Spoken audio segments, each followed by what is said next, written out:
Te damos toda la gloria y te damos gracias por el privilegio, Padre, en el nombre de Jesús. Amén. Gracias a Dios. Amén, amén. Gloria al Señor.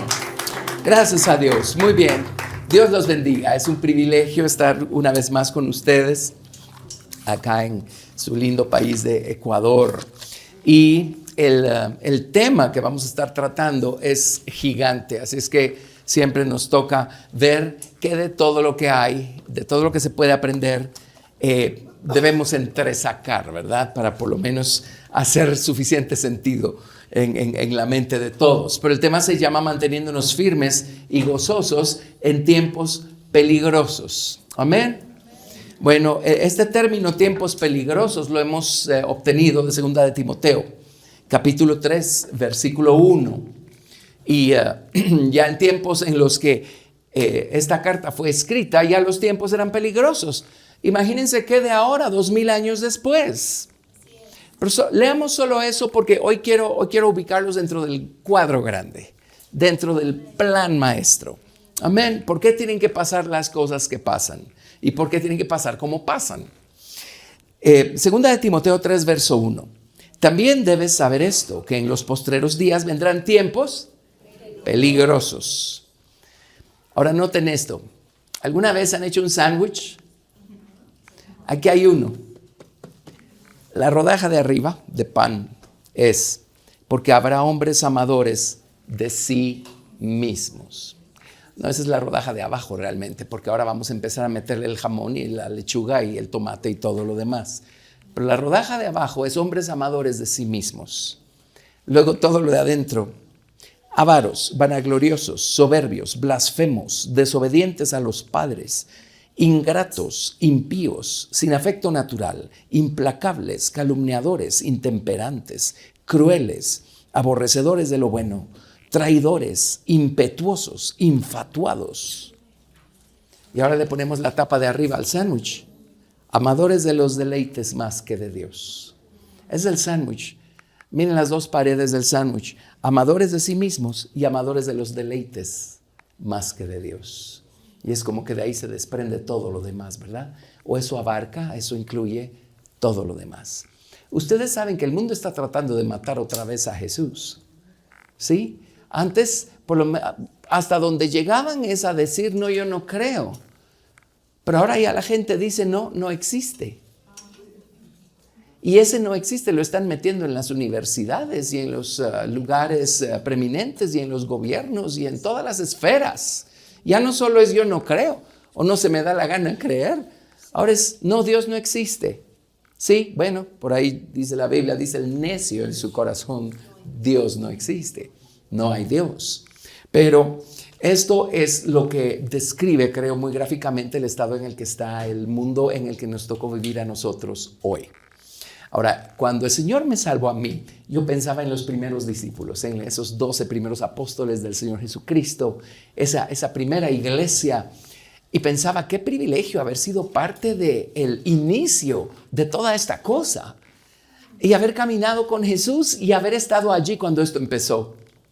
Pero luego un día entré en razón y dije: la verdad que ahora a nosotros nos ha tocado el privilegio de estar al final. Cuando todo esto va a ser concluido, amén, y el Señor va a terminar su obra en este lado de su creación para empezar algo nuevo, algo del otro lado de su creación. Así es que no es casualidad que nos tocó estar aquí al final de los tiempos, amén. Ahora, es una voz de alerta porque quiere decir que pues mientras tengamos tiempo tenemos la oportunidad de seguir buscando ser lo que Dios quiere que seamos, pero tiempo ya no queda tanto. Así es que quiero ubicarlos dentro del cuadro grande y luego pues vamos a poder hacer muy poco porque se imaginan de todo lo que podríamos estar enseñando, instruyendo. Pero ya con esto en mente, después vamos a ver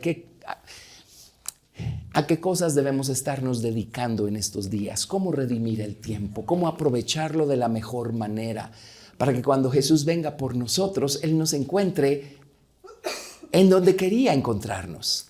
Estemos donde Él quería encontrarnos y siendo y haciendo lo que Él quiere que hayamos estado siendo y haciendo.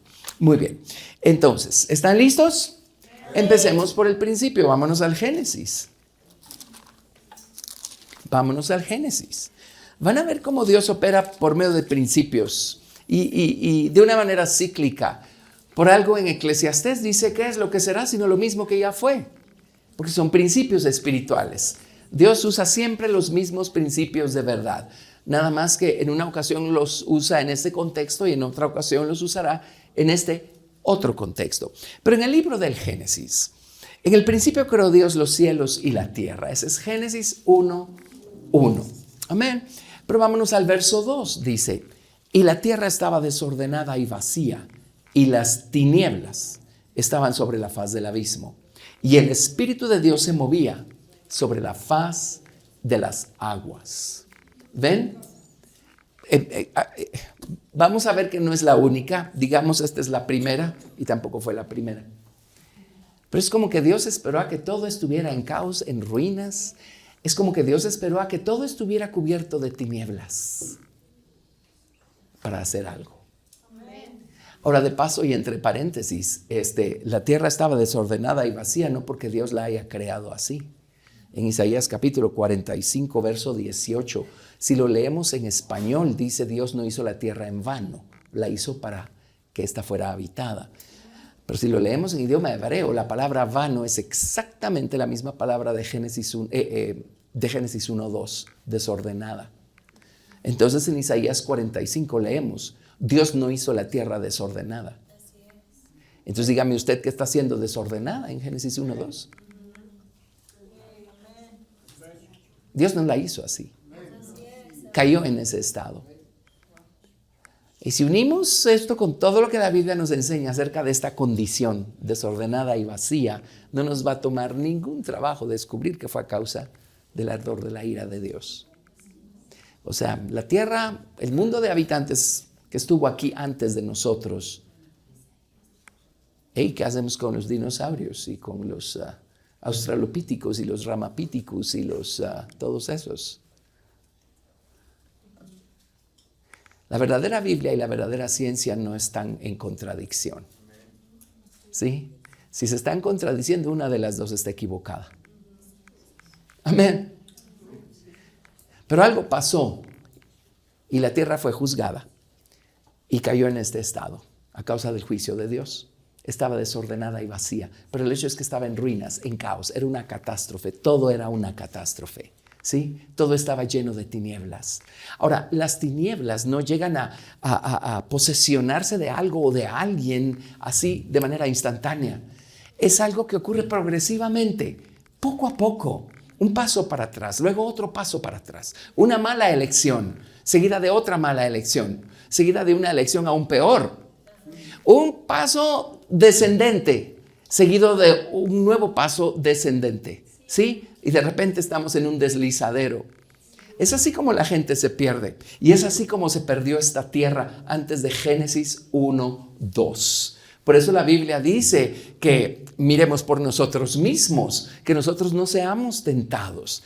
Cuando vemos que hay gente que pues hace elecciones muy malas, uno dice, pero qué bárbaro, ¿verdad? Y a mí me humilla tanto cuando veo a alguien elegir mal, porque digo, ¿podría ser yo? Pues todos fuimos hechos del mismo polvo. Así es que líbrame, Señor. Si ya di un pasito para atrás, ayúdame a rectificar mi manera de caminar, porque si no lo hacemos, ese pasito para atrás va a ser la puerta abierta para dar el siguiente pasito para atrás. Y eso es lo que debe haber hecho que esta tierra antes de Génesis 1:2 se corrompiera, al grado que ya todo era tinieblas. ¿Se imaginan que no quedaba un rayo de luz en esta tierra? Sí. Tremendo. Pero Dios esperó a que todo esto estuviera lleno de tinieblas. Ahora, el Espíritu de Dios no se fue a ningún lado. Seguía allí. Porque Dios es omnipresente. Y Dios sigue siendo amoroso. Alguien dirá, ¿y entonces por qué pasó lo que pasó? Bueno, por la misma razón por la que a veces nos dieron una nalgada a nuestros papás cuando estaban creciendo. Nos dejaron de amar por buscar corregirnos. Al contrario, si no nos hubieran corregido es porque no nos aman. Y el libro de Hebreos dice claramente que Dios es nuestro Padre y Él nos corrige y que no nos fatiguemos de su corrección porque Dios a quien ama corrige. Amén. cuando hablamos de la ira de Dios, no pensemos en eso que el hombre llama ira. La ira del hombre es algo lleno de odio, es algo lleno de saña, es algo lleno de venganza, es algo que busca destruir, que busca humillar y que busca acabar con el otro. ¿Sí? Eso no es la ira de Dios. Lamentablemente en castellano no existe una palabra más apropiada. Amén. Pero piensen ustedes en alguien quien es amor perfecto y entonces busquen desde esa perspectiva entender su ira. Simplemente es Dios diciendo, bueno, tú mismo hiciste esa elección, no queda otra más que coseches el fruto de tus elecciones. ¿Es eso dejar de amar? En ningún momento. Al contrario. ¿Sí? Bueno, pero el hecho es que la tierra estaba completamente cubierta de oscuridad. Pero el Espíritu de Dios estaba moviéndose sobre la faz de las aguas. Esa palabra moviéndose es espectacular en idioma hebreo. Significa que estaba empollando, como la gallina o como el águila. Está sobre sus polluelos, cuidando de ellos, ¿sí? Empollándolos. El Espíritu de Dios estaba empollando. Esa es la palabra hebrea. Esta tierra, ¿sí? Estaba moviéndose sobre la faz de las aguas. Y en Génesis 1:3, Dios esperó a que esta tierra estuviera en su momento más oscuro para decir, sea la luz. Y fue la luz. La palabra luz, cuando Jesús dijo, yo soy la luz del mundo, es la mismísima palabra que se utiliza en Génesis 1:3.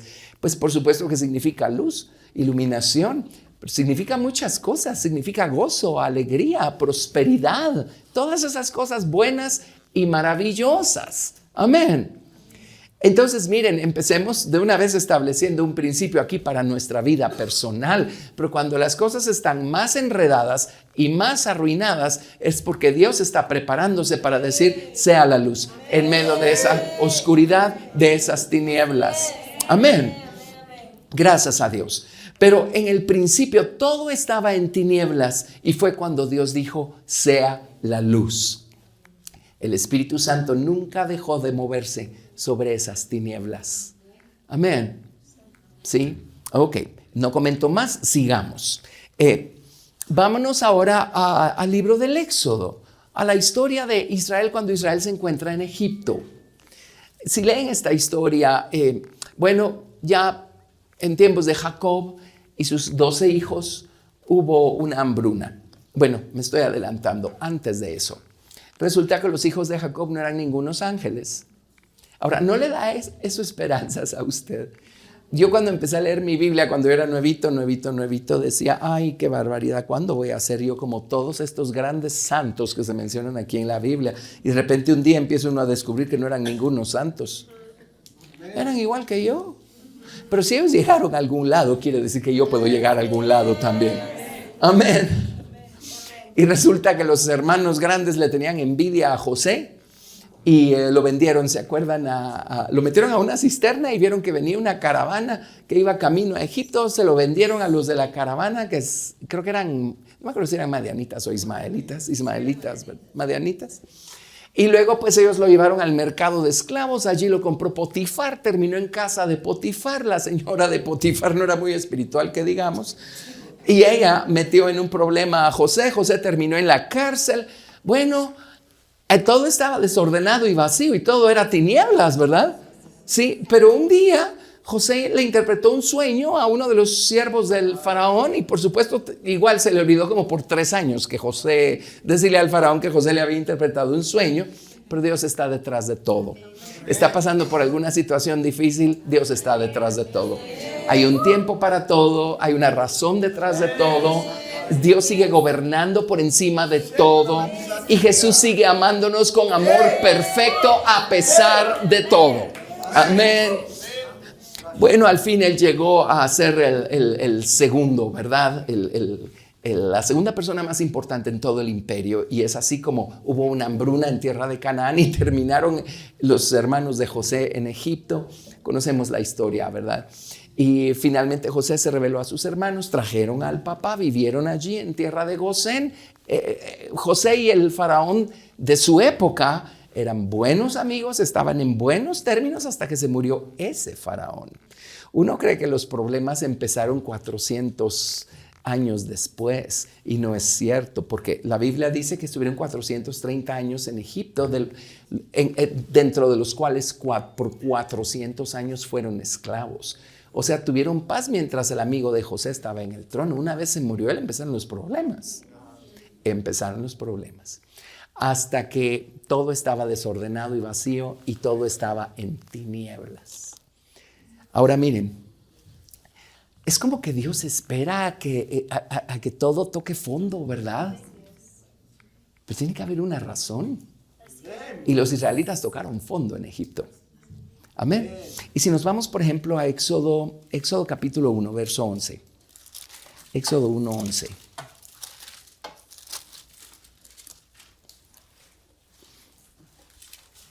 El faraón, pues fue el último.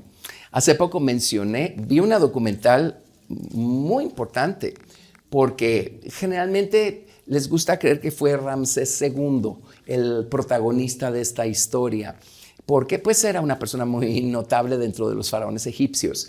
Pero los arqueólogos se van a la época de Ramsés y hacen sus excavaciones y no encuentran ningún vestigio de algún asentamiento semita en Egipto. Entonces ya se imaginan ustedes, empiezan a reírse de los cristianos y a decir todo eso es mentira. Bueno, en esta documental, interesantemente, no me acuerdo del nombre del faraón, pero dice, no, es que están buscando en la época equivocada. Y dice, miren, y da todas las razones de por qué no es allí, sino que están en la época equivocada y se vienen a la época correcta.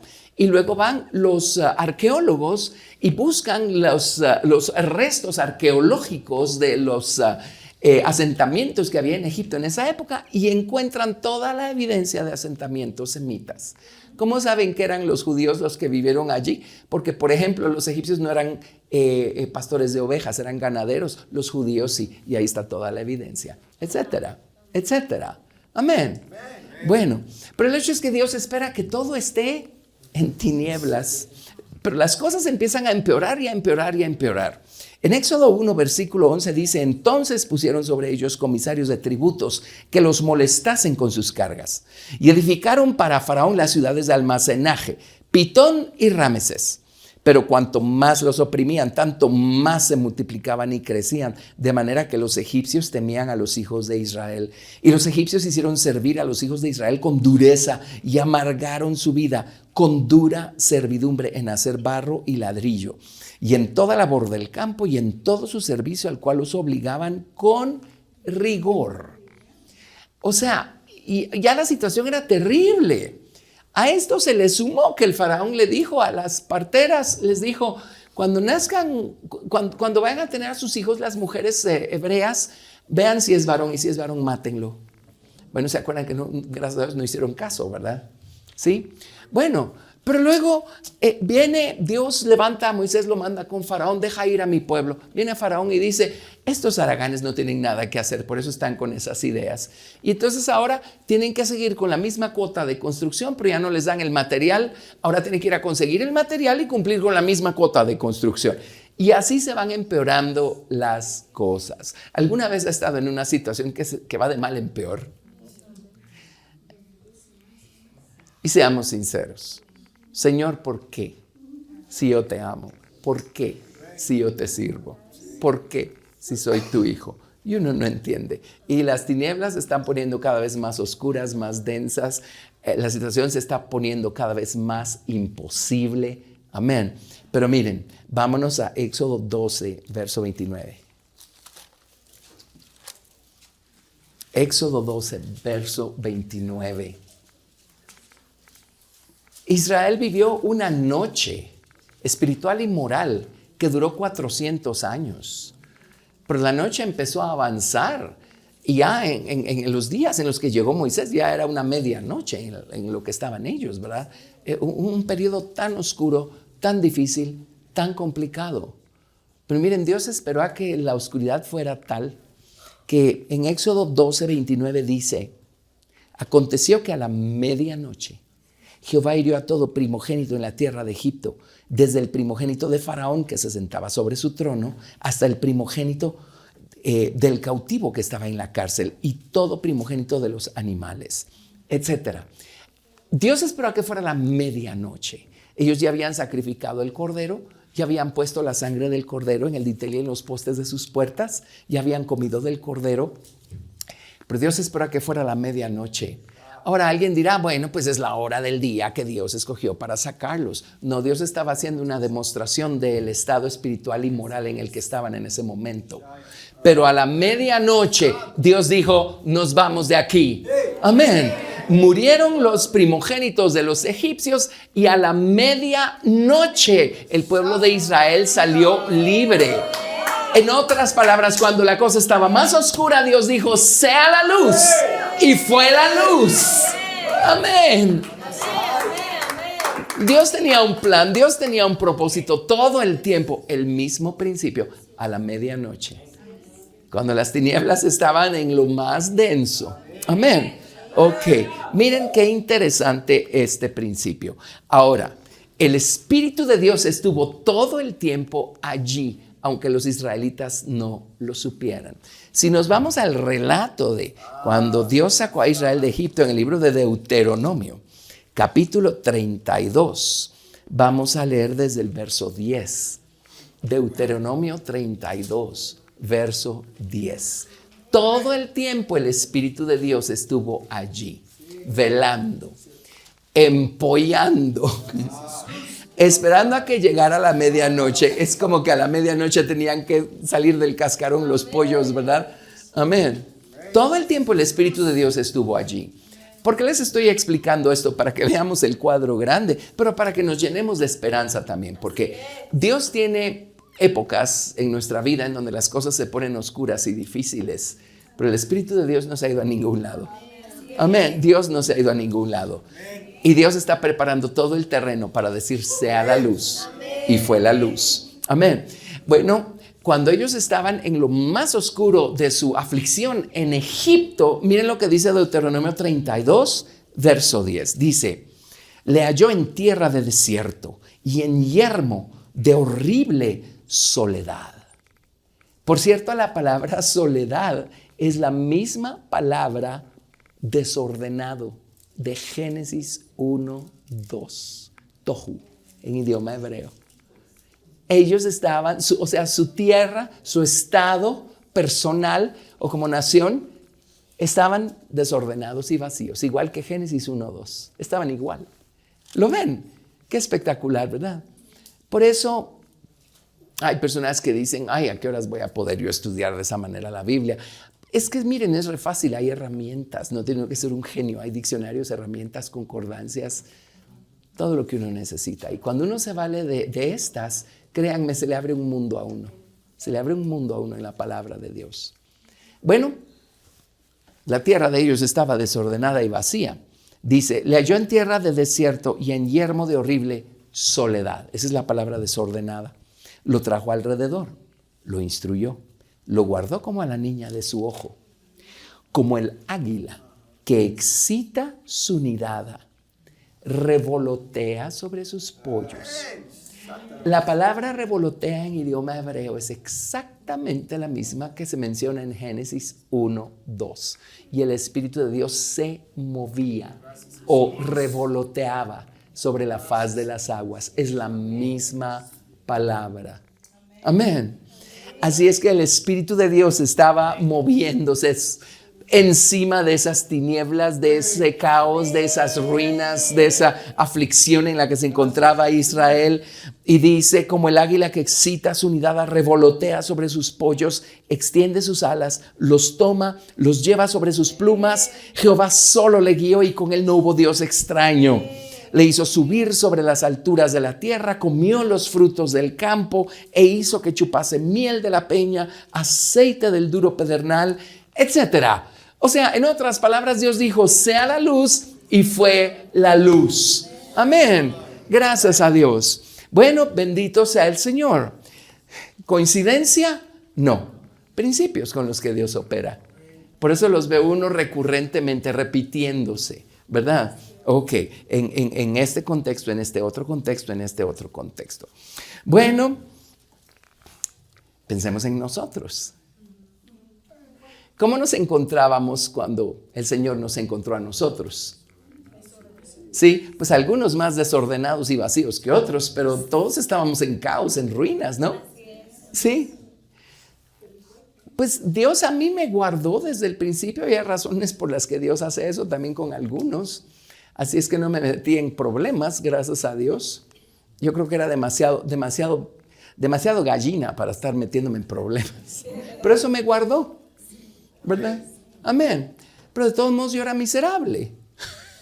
O sea, la vida no tiene sentido, no tiene dirección, uno no sabe para dónde ir, uno no sabe ni siquiera si quiere ir, si no quiere ir, para dónde moverse, a dónde no moverse. Es una cosa tremenda. Nuestra vida está desordenada y vacía. Amén, a causa del pecado. Sí, y a causa de todo este sistema que nos rodea y que nos afecta de tantas y cuantas maneras. Pero vámonos a 2 Corintios capítulo 4, verso 6. Ahora miren, es obvio, si estamos aquí, ¿cuántos de los presentes están aquí?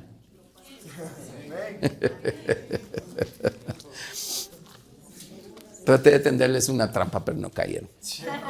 Bueno, si estamos aquí es porque el Espíritu de Dios estaba moviéndose por encima de todo ese caos que era nuestra vida. Jesús dijo, ninguno puede venir a mí si el Padre que me envió no le trajere. ¿Y cómo nos trae el Padre? A algunos los jala, a otros los empuja, a otros los arrastra. ¿Pero cómo lo hace? Por medio de su Espíritu Santo. Su Espíritu está moviéndose sobre la faz de las aguas, del caos, de la catástrofe que es nuestra vida, las tinieblas, la oscuridad en la que estamos viviendo. Amén. El Espíritu es el que nos redarguye de pecado, de justicia y de juicio. Él es el que pone convicción de pecado en nosotros. Amén. Dios el Padre trabaja a través de su Espíritu y empieza a atraernos, a atraernos. La Biblia dice que Dios nos atrae con cuerdas de amor. Amén. Interesantemente dice con cuerdas humanas, con cuerdas de amor, porque a veces se vale de gente y de lo que la gente nos puede hacer o decir para hacernos desesperadamente buscar una respuesta, ¿verdad? Amén. Pero Él nos atrae porque el Espíritu de Dios está moviéndose sobre la faz de esa oscuridad en la que estamos. Y en 2 Corintios 4, verso 6 dice, 2 Corintios 4, verso 6, porque Dios que mandó que de las tinieblas resplandeciese la luz, es el que resplandeció en nuestros corazones para iluminación del conocimiento de la gloria de Dios en la faz de Jesucristo. Sí, tenemos este tesoro en vasos de barro, pero lo tenemos. Ya después Dios se encarga del vaso de barro. Amén. Pero ven, o sea, Dios hizo exactamente lo mismo que hizo con la tierra en Génesis 1, 2 y 3. Hizo con nosotros exactamente lo mismo que hizo con Israel cuando estaba esclavo en Egipto. Hizo exactamente lo mismo con nosotros. El mismo principio de operación. Estábamos en caos, en ruinas, en oscuridad, en tinieblas, pero el Espíritu de Dios se estaba moviendo sobre la faz de las aguas. Y Dios dijo, sea la luz, y fue la luz.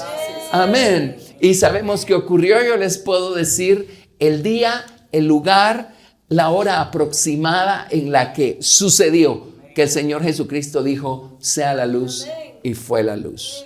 Amén. Pues en mi vida, ¿verdad? Gracias a Dios. Bueno, qué bueno es el Señor, ¿verdad? Ahora vámonos al final de los tiempos. Tiene que ser el mismo principio, ¿no? ¿Por qué creen que la cosa se está poniendo más oscura? ¿Por qué creen que cada vez hay más ruinas, más caos, más catástrofe, más desastres, más guerras, más pleitos, más confusión, más tinieblas, más oscuridad? Y miren, los cristianos pues tenemos un gran corazón, pero si no estudiamos nuestra Biblia no tenemos el corazón muy iluminado con la palabra de Dios. Pero a veces en nuestras reuniones de oración oramos, Señor, que termine todo esto. Señor, cambia todo esto. Y un día la hermana Hicks dijo, miren, ¿por qué están orando para que cambie algo que va a ser destruido de todos modos? Y no digo yo soy el primero que dirige oraciones. Señor, ayúdanos, ¿verdad? Señor, toca. Oramos por nuestro país, oramos por los gobernantes. Eso es algo que tenemos que hacer todo el tiempo. Pues la Biblia nos manda a hacerlo. Pero no nos desubicamos. El mundo se va a poner cada vez más oscuro. Amén. Y cada vez más desordenado. Y cada vez más vacío. Cada vez más en ruinas. Cada vez más en catástrofe, en desastre. Entonces vámonos a Romanos capítulo 13, verso 12. Romanos 13, 12. Y sí, a lo mejor, no, sin él, a lo mejor los creyentes de la época de la Segunda Guerra Mundial pensaron, ahora sí, esto es, ya va a venir el Señor. Bueno, no vino. Los de la Primera Guerra Mundial deben haber pensado exactamente lo mismo. Ahora sí, esto es, ya va a venir el Señor. Y así en las épocas que nos anteceden, ¿verdad? Pero miren, de alguna manera algo trascendental está sucediendo en estos últimos días. Ustedes saben, estos son pues hechos, ¿verdad?, históricos, pero para evitar que ocurriera otra Segunda Guerra Mundial, en este caso sería una tercera, fue que primero crearon la Liga de las Naciones. Esto creo que fue con la primera o después de la primera, pero ese fue el precursor para las famosas Naciones Unidas. Y crearon las Naciones Unidas para que no volviera a pasar lo que pasó cuando empezó la Segunda Guerra Mundial. La Segunda Guerra Mundial empezó cuando Hitler decidió invadir Polonia. Y nadie dijo nada y ¡oh, qué bárbaro! Pero después no me acuerdo cuál es el segundo país que invadió. Ya cuando tenía ganas de invadir el segundo y el tercero, entonces todo el mundo tomó cartas en el asunto y pues empezó la guerra, ¿verdad? Y ya saben ustedes el desenlace. Y entonces crearon las Naciones Unidas para que nadie pudiera invadir a nadie nunca más. Ajá, nunca más. Bueno, hace poco escuché, estas palabras son textuales de todos los primeros ministros y los líderes de los países europeos y que sería el de Relaciones Exteriores, sería lo equivalente, ¿verdad?, de Estados Unidos. ¿Saben qué dijo? Palabras textuales. El viejo orden mundial ya no existe. Así lo dijo. Y dijo, ¿saben por qué? Ya nadie lo respeta. O sea, lo que se supone que creó el hombre para que no volviera a pasar algo así ya no funciona. Y entonces, ¿y ahora qué queda? Entonces, yo creo que si ya la cosa estaba oscura, se está poniendo más oscura. Más oscura. Romanos capítulo 13, verso 12. Ahora, esto lo estoy explicando para que nos ubiquemos, no para que nos deprimamos. Y una vez ubicados, lo último que nos va a suceder es deprimirnos. Amén. Romanos 13, verso 12 dice, la noche está avanzada y se acerca el día. Ahora, sabemos que cuando empieza a oscurecer, la noche está avanzada. Antes de que venga el día, tenemos que pasar por la medianoche, el momento más oscuro. Amén. El momento más oscuro, la medianoche. Si ya la noche estaba avanzada en el primer siglo, que es cuando Pablo escribió esta carta a los romanos, Dios mío, ¿qué de nosotros? Y ellos supieron que algo pasó cuando mataron al Señor Jesucristo. O sea, uno lo ve como, pasaron cosas muy trascendentales. No sé si han leído, debe ser en Primera de Juan. Juan dice, ya está entre nosotros el espíritu de anticristo.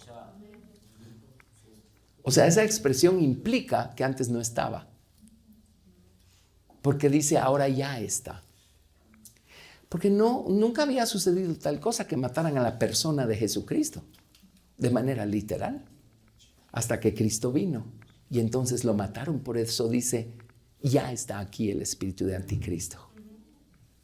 Tremendo, ¿verdad? Por eso ellos ya sabían que desde la muerte y resurrección de Cristo para acá ya estamos en los días finales. Pero ya pasaron 2000 años. Bueno, ¿y qué? Siguen siendo los días finales. Nada más que nosotros ya llegamos al final de los finales. Amén. Ok. Pero eso les dice cuán oscuro está todo y la razón de por qué está todo tan oscuro. Dios esperó a que todo estuviera oscurísimo en Génesis 1:3 para decir sea la luz, y fue la luz. Y lo mismo con Israel en Egipto, y Dios esperó a que fuera la medianoche. A la medianoche dijo sea la luz, y fue la luz. Lo mismo con nuestra vida, ¿verdad? Y muchos llegan al Señor cuando están en el punto más bajo de sus vidas. Ciertísimo, ¿sí? No es el caso de todos, pues no fue mi caso, pero les digo, de todos modos yo era miserable, pues así es que ¿cuál es la diferencia? Amén. Pero Dios está esperando a que este mundo llegue a su medianoche. En otras palabras, las cosas se están poniendo cada vez más oscuras y se tienen que poner cada vez más oscuras. Amén. Ok, entonces miren, por ejemplo, vámonos a Lucas 17, verso 26. Lucas 17, verso 26.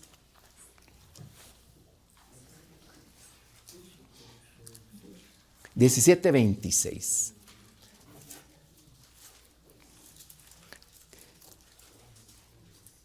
Como fue en los días de Noé, así también será en los días del Hijo del Hombre. Por cierto, procuren venir todos estos días. Pero me he reservado para el día domingo explicarles cómo construir un arca para flotar por encima de las aguas de juicio. Amén. Ok, vamos a aprender cómo construir el arca de Noé. Nada más que va a ser el arca de Carlitos, el arca de Susi, el arca de Dino, el arca de todos aquí los que estamos aquí. ¿Ok? Muy bien. Lucas capítulo 17, verso 26. Como fue en los días de Noé, así también será en los días del Hijo del Hombre. Comían, bebían, se casaban, se daban en casamiento, hasta el día en que entró Noé en el arca y vino el diluvio y los destruyó a todos. Podríamos detenernos a analizar cada detalle, pero realmente no es a donde quiero llegar. Pero miren, estamos en esos mismos días en donde la gente solo está ocupada e interesada en sus propios placeres, en sus propios planes, proyectos, en encajar con el sistema de este mundo y hacer, y no solo hacer, sino sobrepasar lo que los demás están haciendo. Y ahora es tan chistosa la gente que no importa qué tontera hacen, la hacen pública. Dios mío, dice uno, ¿dónde tiene la cabeza esta generación? Pero ya entendemos por qué. Amén. Se les ocurre una tontera, la hacen pública y entonces alguien viene y dice, no, este no me va a ganar a mí. Y entonces le ocurre una tontera peor, ¿verdad? Y así estamos alimentándonos, pues no nosotros, pero el mundo se está alimentando. Una persona a la otra persona y entonces esta cosa va rapidísima, pues, ¿verdad? Porque antes por lo menos no tenían las ideas tan rápido. Ahora las tienen en el teléfono. Ok, bueno, y hay otras cosas. Pero verso 28. Asimismo, como sucedió en los días de Lot, comían, bebían, compraban, vendían, plantaban, edificaban. En otras palabras, vivamos la vida. Dios, ay no, qué aburrido la religión, dejémosela a los religiosos, ¿verdad? ¿Quién necesita eso? Vivamos la vida, gocemos, hagamos. Y saben que antes la gente, si pecaban, por lo menos lo hacían en secreto porque qué vergüenza que se enteraran. Ahora son losers si lo hacen en secreto y nadie se entera. No, es una cosa, o sea, y el cambio ha sido demasiado rápido. Quiere decir que esto va muy rápido, ¿verdad? Ok, verso 29, mas en el día en que Lot salió de Sodoma, llovió del cielo fuego y azufre y los destruyó a todos. Así será el día en que el Hijo del Hombre se manifieste. O sea, el mundo entero va camino a la medianoche. No habrá sido primera vez que pasa. En Génesis 1:2 ya había ocurrido y créanme, hay evidencia de otras cosas increíbles que dice la Biblia, ¿verdad? Bueno, pero dice verso 33, todo el que procure salvar su vida la perderá. En otras palabras, el que vive para sí mismo y cree que con eso está bien, va a perder su vida. Porque pues lo único que tiene es vida física, pero no tiene vida eterna, no tiene vida de resurrección, no tiene la vida de Cristo. Y todo el que la pierda, la salvará. Os digo que en aquella noche vamos camino a la medianoche. Os digo que en aquella noche. Estarán dos en una cama, el uno será tomado, el otro será dejado. Dos mujeres estarán moliendo juntas, la una será tomada y la otra dejada. Dos estarán en el campo, el uno será tomado y el otro dejado. Y respondiendo le dijeron, ¿dónde, Señor? Él les dijo, donde estuviera el cuerpo, allí se juntarán también las águilas. Esta expresión se refiere a lo que narra el libro de Apocalipsis, de cómo todas las aves del cielo van a venir y van a terminar limpiando esta tierra de los cuerpos muertos de todos aquellos que se levantaron en contra de Jesús en los días de la gran tribulación, ¿verdad? Amén. Ok, pero aquella noche, ven el principio, aquella noche. O sea, si esto ya está oscuro, se tiene que terminar de poner muy oscuro. Muy oscuro. Mateo 25, verso 1. Mateo 25, verso 1.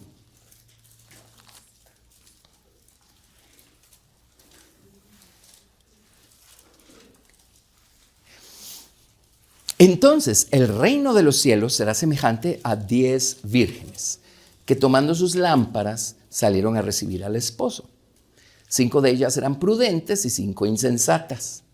Las insensatas, tomando sus lámparas, no tomaron consigo aceite, mas las prudentes tomaron aceite en sus vasijas, juntamente con sus lámparas. Y tardándose el esposo, cabecearon todas y se durmieron. Verso 6. Y a la medianoche,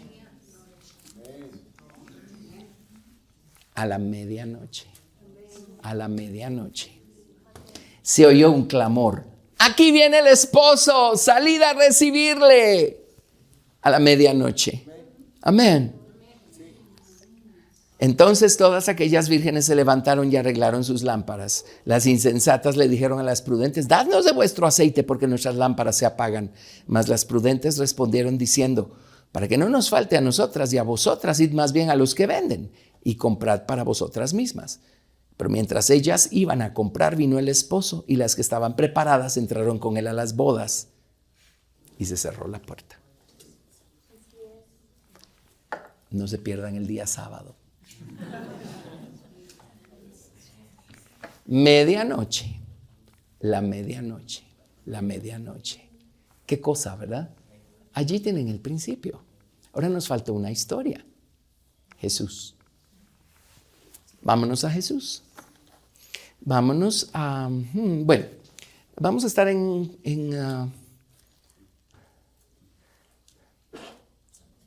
a ver qué quiero. Se los voy a narrar primero.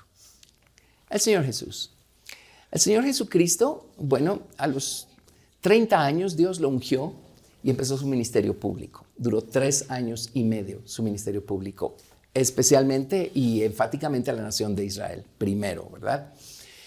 Y el Señor Jesucristo hablaba lo que oía a su Padre decir, hacía lo que veía a su Padre hacer. Jesús era un trabajador incansable. Se daba a toda clase de gente con amor, con todo su corazón, con todas sus fuerzas. Levantaba la verdad y si tenía que ser enérgico lo era, especialmente con aquellos que se supone que eran los religiosos que tenían que estarle enseñando la verdad a la gente y no lo estaban haciendo, ¿verdad? Varias veces los religiosos se impacientaron con el Señor Jesucristo y varias veces trataron de despeñarlo. ¿Se imaginan ustedes? Buscaron la manera de empujarlo para que se malmatara cayéndose por una colina varias veces, pero nunca pasó. Jesús se les escabullía. Siempre se les desaparecía. ¿Sí? Lo más probable es que esta es la razón por la que Judas un día dijo, voy a hacer un buen negocio. Voy a entregárselo a los sacerdotes, les voy a decir dónde está, me van a pagar una buena cantidad de plata y cuando lleguen a traerlo, lo más probable es que va a hacer lo que siempre ha hecho. Se les va a escabullir. Fin del problema. Jesús sigue su vida y yo me vuelvo rico. Esta vez no sucedió. Se lo llevaron. Por eso dice la Biblia que Judas se arrepintió. Ahora, arrepentirse tiene muchas connotaciones. Él no se arrepintió para salvación. Él se arrepintió en el sentido de que se dio cuenta que no le salió su negocio. Y fue y le dijo a los sacerdotes, aquí está el dinero de regreso. Ya no me gustó cómo salieron las cosas. Le dijeron, mira, ¿qué haces con tu dinero? Bueno, al final lo aceptaron y compraron un campo porque ese dinero ya no era santo, ¿verdad? Sí. Bueno, el hecho es que en esta ocasión Jesús no se les escabulló. Pero si lo había hecho tantas cuantas veces antes, ¿por qué no lo hizo ahora? Sí, buscaron matarlo cuántas veces y nunca lo lograron. Porque ahora sí pasó. Vámonos por favor a Juan capítulo 13, verso 27. Juan 13, verso 27.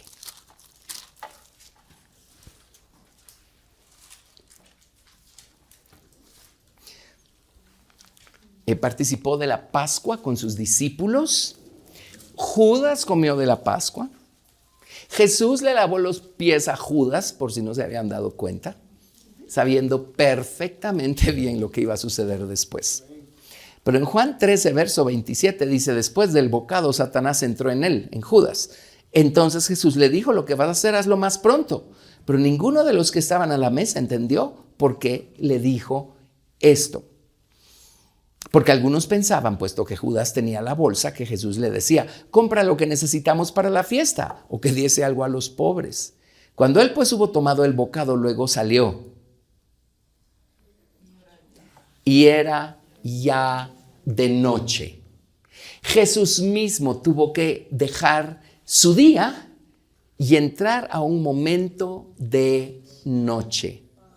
Y porque dejó de ser de día y empezó a ser de noche, fue que Jesús ya no se les escabulló y se les escapó. No, esta vez vinieron, lo agarraron e hicieron lo que quisieron con el Señor Jesucristo. ¿Por qué? Porque era de noche.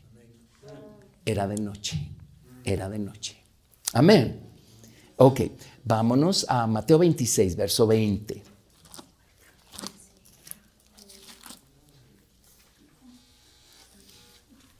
Mateo 26, verso 20. ¿Cómo empieza el verso 20? Cuando llegó la noche, se sentó a la mesa con los 12. Ya sabemos la historia, ¿verdad? Celebraron la Pascua, él dijo que alguien lo iba a entregar, todos preguntaron, ¿seré yo, Señor? En el verso 31 dijo, después que terminaron de celebrar la Santa Cena y se fueron al Monte de los Olivos, dijo, todos vosotros os escandalizaréis de mí esta noche, porque escrito está, heriré al pastor y las ovejas del rebaño serán dispersadas. Verso 45. Después de que él hizo esta oración tan increíble en el Getsemaní, regresó con sus discípulos que se habían quedado dormidos y les dijo, verso 45, Mateo 26, 45, dormid ya y descansad, he aquí, ha llegado la hora y el Hijo del Hombre es entregado en manos de pecadores. Era de noche. Jesús también pasó por un momento de noche. Era necesario. Y la medianoche llegó en el momento en el que le dieron muerte al Señor Jesucristo. Amén. Pero adivinen qué pasó al tercer día. O sea, era necesario pasar por la medianoche, porque es la única manera como Dios puede decir sea la luz, y fue la luz. En este caso, sea la luz fue que la persona que es la luz del mundo se levantó de la muerte para vivir para siempre. Amén. Sea la luz. Amén. Entonces, no podemos esperar o pretender que este mundo no vaya camino a la medianoche. Tiene que pasar. ¿De acuerdo? Muy bien.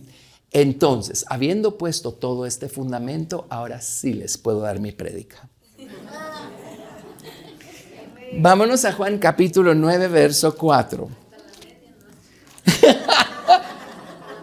Créalo.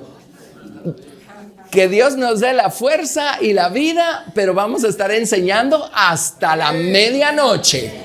Amén. Juan 9, Eso estuvo buenísimo. Juan 9, verso 4. 9:4. Este es mi mensaje para ustedes hoy. Juan 9:4. Juan 9:4. ¿Lo tienen? Me es necesario hacer las obras del que me envió, entre tanto que el día dura. La noche viene cuando nadie puede trabajar. Hey, ya es de noche, pero todavía no hemos llegado a la medianoche. Todavía podemos trabajar. Pero cuando sea la medianoche, lo que no hicimos cuando era el tiempo de hacerlo, ya no lo haremos. Amén. Ese es el momento en el que estamos ahorita. Todavía podemos trabajar. ¿Qué es trabajar? Bueno, ¿qué tal en oración? Buscando al Señor, llevándole al Señor nuestras cosas, nuestras aflicciones, nuestras tribulaciones. ¿Qué tal llevándole al Señor nuestra confesión de: Señor, ¿qué calificación me das con esta manera como actué hoy en la mañana? Y uno sabe cuando el Señor no está muy contento con uno, ¿verdad? Señor, perdóname, cámbiame. Eso es trabajar. ¿Sí? Trabajar conscientemente en mortificar algún área de nuestra carne. Estamos habituados a responder cuando nos hablan de cierta manera. Ya me di cuenta, Señor, ahora voy a trabajar conscientemente en mejorar. Y entonces la próxima vez que nos hablen de esa manera, ¿saben qué vamos a hacer? Mordernos la lengua. Estamos trabajando. Trabajar en aprender más acerca de quién es Jesús, pero no aquí. Aquí esforzarnos por buscar entender. ¿Por qué tuvo que pasar lo que pasó? ¿Por qué tuve que pasar yo por lo que pasé? Buscar entender. A ver, Señor, explícame. Si pasó, tú tienes que haber estado detrás. Tiene que haber habido una razón. Empezar a buscar la razón. Amén. ¿Saben por qué? Por la gracia de Dios he aprendido tanto de la palabra de Dios, porque he pasado por tantas cosas y he querido saber los porqués detrás. Pero no un porqué de por qué a mí, por qué yo, por qué esto. No, es, Señor, quiero entender. Quiero entender cuál es el principio que está aquí. Quiero entender la verdad, Señor, que tú escondiste para mí en medio de esta situación. Pues dice: aderezas mesa delante de mí en presencia de mis angustiadores. ¿Sí? En presencia de la aflicción, en presencia de lo que sea que me esté afligiendo. Bueno, Señor, ayúdame a encontrar la mesa, ayúdame a encontrar el pan que tienes servido para mí en medio de esta situación. Eso es trabajar. Y Jesús dijo: trabajad, no por la comida que perece, sino por la comida que a vida eterna permanece. Amén. Y a la iglesia de la Odisea le dijo: por lo tanto te aconsejo que de mí compres. ¿Cómo se compran las cosas? Con trabajo. Amén. Compra oro refinado en fuego para que seas verdaderamente rico. O sea, esfuérzate, trabaja en oración y en estudiar mi palabra, en buscar entenderla. Pregunta, averigua, invierte en recursos, concordancias, diccionarios. Busca saber, busca entender. Buscar dejar que Cristo crezca en nosotros. Buscar dejar que Cristo nos vaya cambiando más y más. Amén. Ya no es de día, ya está un poquito oscuro todo. Amén. Pero lo que quiero decir es: no hemos llegado a la medianoche en donde ya no se va a poder trabajar. ¿Sí? ¿Se acuerdan? Los israelitas tenían que comer el cordero en aquella noche en la que celebraron la Pascua. Y el Señor les dijo: coman todo lo que puedan. Y lo que no se coman, no lo dejen para la mañana, quémenlo. ¿Por qué? Una vez llega la medianoche, ya no hay más cordero que comer. Lo que no nos comimos cuando era tiempo para trabajar, se perdió para siempre. La oportunidad se perdió para siempre. ¿Lo están viendo?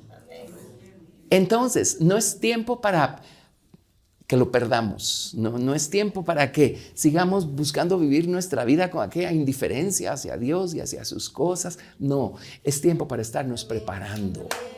El sábado van a ver cómo se prepararon las vírgenes inteligentes, ¿verdad? ¿Y por qué no se prepararon las otras, las insensatas? ¿Sí? Fueron muy elegantes los traductores, muy bien pudieron haber dicho las vírgenes tontitas.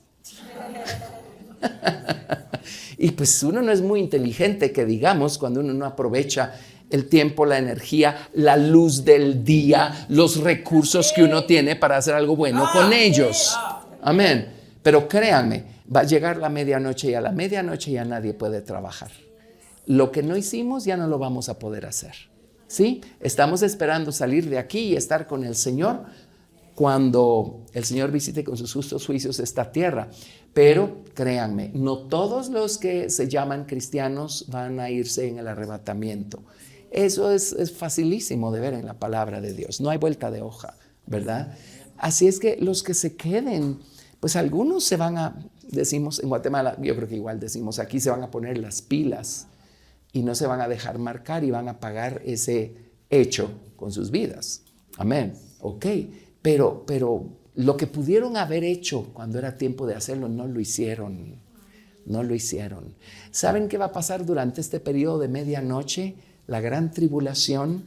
Van a estar buscando matar a Cristo. Pues ya lo están buscando matar, ¿verdad? En la mente, en el corazón de la gente. Ya están buscando matarlo. ¿Sí? Lo están sacando de las constituciones, están haciendo legislaciones completamente contrarias para que no haya ningún ápice de, ningún residuo de referencia a la ley moral de Dios que está en su palabra. Miren por dónde va el mundo, es tremendo, ¿verdad? Pero para la gran tribulación, o sea, a todos los cristianos los van a perseguir, ¿sí? Y los van a matar. A todos. Dios va a guardar a algunos, va a esconder a algunos, lo dice la Biblia en Apocalipsis capítulo 12. Pero ¿qué van a hacer? O sea, finalmente van a establecer un reino sin Dios, sin Cristo, en donde Dios va a ser el anticristo y el resto de la gente que se cree en dioses, ¿verdad? Amén. Eso va a pasar. Este mundo va a entrar a una medianoche. Pero qué importante, ¿verdad? Porque cuando sea la medianoche, en el momento más oscuro, los cielos se van a abrir y va a aparecer Jesucristo, el sol de justicia, y Él va a decir, sea la luz, y fue la luz. Amén. Y Él va a acabar otra vez con todo este estado de desordenado y vacío y todas las tinieblas que hay sobre la faz de estas aguas, de esta tierra. Amén. Pero el mensaje es, mientras hay tiempo, trabajemos. El tiempo se está terminando, queda muy poco tiempo. Mientras hay tiempo, trabajemos. En estos días que vienen vamos a aprender un poco acerca de cómo, qué, de qué manera. Y algo vamos a lograr hacer de todo lo que podríamos estar estudiando. Amén. ¿Les sirvió esto de algo? ¿Sí? Bueno, démosle gracias a Dios. Gracias al Señor. Amén, amén.